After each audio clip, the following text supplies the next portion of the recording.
अब post codes पर आना चाहेंगे जिनका रिजल्ट घोषित कर दिया गया है। सबसे पहले पोस्ट कोड 1006 को लेकर जानकारी देते हैं। ये दरअसल department language art and culture है और प्रिजर्वेशन असिस्टेंट की पोस्ट पर रिजल्ट घोषित हुआ है।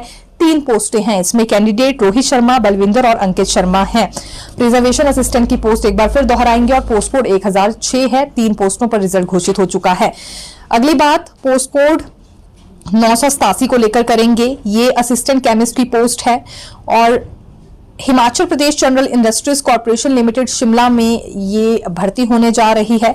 एक ही पोस्ट पर रिजल्ट घोषित किया गया है। असिस्टेंट केमिस्ट की पोस्ट थी, एक ही पोस्ट के लिए भर्ती हुई थी और इसमें कैंडिडेट जय भारती हैं और ये Himachal Pradesh general industries corporation limited Shimla में पोस्ट भरी गई है। देखिए पोस्ट कोड 987 है। तीसरी बात करेंगे पोस्ट कोड 968 को लेकर। ये technical education vocational and industrial training department में पद भरा गया है। हालांकि ये भी एक ही पद है। सौरभ डोगरा इसमें कैंडिडेट हैं और ये पोस्ट कोड 968 है। Technical education vocational and industrial training Himachal Pradesh department है और एक इसमें पोस्ट है जैसा कि हमने आपको जानकारी दे ही दी है। और ये दरअसल जो एक पोस्ट है इसमें हालांकि वैकेंसी देखिए ये किस पद के लिए यानी कि निकाली गई थी शो नहीं किया गया है।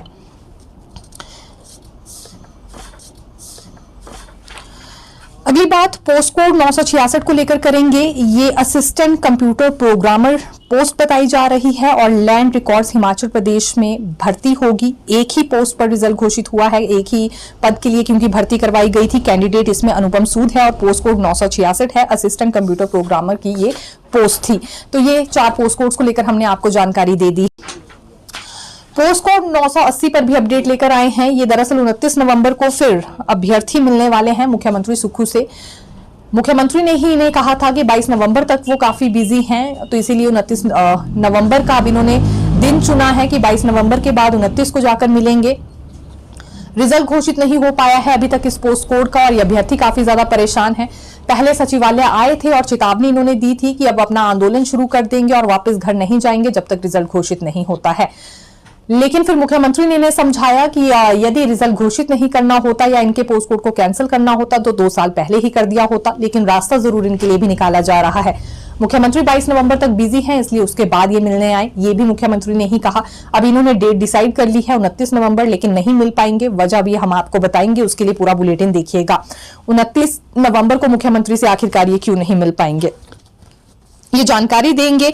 लेकिन सबसे पहले क्योंकि ये जानकारी देखिए हम मुख्यमंत्री के दौरे से जुड़ी ही आपको देने वाले हैं। कब तक का दिल्ली में उनका दौरा रहना चाहेंगे। जेबीटी बैच वाइज भर्ती पर 167 पद भरे जा रहे हैं, लेकिन सिर्फ दिव्यांग श्रेणी के लिए 167 पद भरे जा रहे हैं बैच वाइज आधार पर। और काउंसलिंग किस डेट को होने वाली है ये शेड्यूल आपको बताएंगे। लेकिन सबसे पहले कैटेगरीज बता देते हैं किन किन कैटेगरीज के लिए पद भरे जा रहे हैं। इसमें एक blind and low vision category है, deaf and hard of hearing category है, OA, OL, OL, BL, CP, DW भी इसमें कैटेगरीज हैं और multiple disabilities from Among Us persons under category A to D ये भी इस कैटेगरी के लिए भी ये बैच वाइज भर्ती होने जा रही है। AST और SLD ये भी कैटेगरीज इसमें इन्वॉल्व की गई हैं। तो 167 पदों पर ये भर्ती होगी, बैच वाइज आधार पर होगी और जेबीटी की भर्ती होने जा रही है महज दिव्यांग श्रेणी के लिए। अब देखिए काउंसलिंग का शेड्यूल क्या है। 17 दिसंबर 2024 को तारीख निर्धारित की गई है। ये जिला मंडी, लाहौल स्पीति, किन्नौर और कुल्लू के लिए काउंसलिंग का शेड्यूल तय हुआ है। 17 तारीख को मंडी, लाहौल स्पीति, किन्नौर और कुल्लू। 18 दिसंबर को कांगड़ा, हमीरपुर, चंबा, ऊना में ये काउंसलिंग होने वाली है बैच वाइज आधार की भर्ती के लिए। और 19 दिसंबर को शिमला, सिरमौर, सोलन, बिलासपुर में काउंसलिंग शेड्यूल रखा गया है। तो तैयारी कर सकते हैं जो बैच वाइज आधार पर भर्ती का इंतजार कर रहे थे दिव्यांग श्रेणी के लोग। 184 जल रक्षक पंप अटेंडेंट बना दिए गए हैं। इन्होंने अपनी 12 साल की अवधि पूरी कर ली थी जिसके बाद पंप अटेंडेंट बने हैं। लगातार इनकी ओर से गुहार लगाई जा रही थी कि इनकी अवधि कंप्लीट होने पर पंप अटेंडेंट बनाया जाए और एक साथ ही 184 जल रक्षकों को यह मौका मिला है, जिसके बाद ये बड़ा सम्मेलन करवाने जा रहे हैं और इन्होंने सरकार का भी आभार व्यक्त किया है। इसके अलावा ये भी इनका कहना है कि कुछ एक जल रक्षक बच गए हैं जिनकी 12 साल की अवधि कंप्लीट होने वाली है या कुछ की हो भी गई है। जल्द से जल्द उन्हें भी पंप अटेंडेंट बनाया जाए क्योंकि ये इनका अधिकार है। काफी वर्षों तक इन्होंने अपनी सेवाएं दी हैं। और ग्रामीण एसएमसीज की ओर से लगातार सवाल पूछा जा रहा है कि ये एलडीआर के तहत होने वाली परीक्षा कब तक होगी। एलडीआर कोटे में लाने के लिए योजना तो सरकार ने बना ली है, लेकिन परीक्षा नहीं हो रही है। देखिए, इसमें 3 बड़ी बातें हैं। शिक्षा बोर्ड को जिम्मा दिया गया है कि एलडीआर के तहत उन्हें परीक्षा करवानी है, यानी कि एलडीआर कोटे में इन्हें लाना है, लेकिन संभव कैसे है जब तक अभी तक शेड्यूल तैयार नहीं हुआ है। एसएमसीज की ओर से चेतावनी ये दी गई थी कि 29 नवंबर तक फिलहाल ये नोटिफिकेशन जारी कर दी जाए, लेकिन तारीख बहुत ज्यादा नजदीक है और हलचल ऐसी कोई नजर नहीं आ रही है कि अधिसूचना जारी होगी इनकी परीक्षा को लेकर।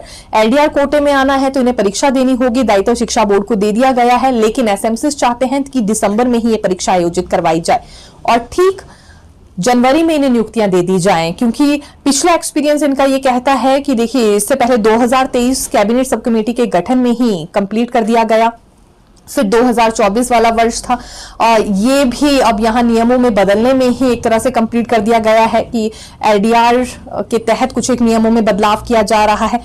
और तीसरी बात ये है कि अब ये नहीं चाहते 2025 परीक्षा प्रबंधन में ही पूरी तरह से निपट जाए, यानी कि शिक्षा बोर्ड को जिम्मा दे दिया गया है, लेकिन परीक्षा आयोजित करवाने में ही 1 साल पूरा लग जाए, ये इन्हें हरगिज मंजूर नहीं है।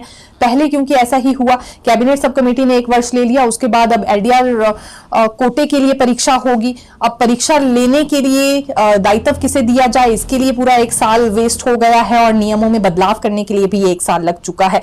इसलिए ये जनवरी तक मांग उठा रहे हैं कि नियुक्तियां इन्हें दे दी जाए, नहीं तो फिर इन्हें आंदोलन करना होगा। हालांकि उस वक्त काफी खुश ये नजर आए थे जब एलडीआर कोटे के तहत लाने का आश्वासन इन्हें दे दिया गया था और जल्दी ही प्रक्रिया भी शुरू होगी। ये जब इनसे कहा गया, अपना आंदोलन इन्होंने खत्म किया और उसके बाद ये सचिवालय में भी चक्कर काटते हुए नजर नहीं आए, लेकिन अब देरी काफी ज्यादा बढ़ती जा रही है और इसका इंतजार ये नहीं करेंगे, ये इनकी ओर से हवाला दिया गया है। लेकिन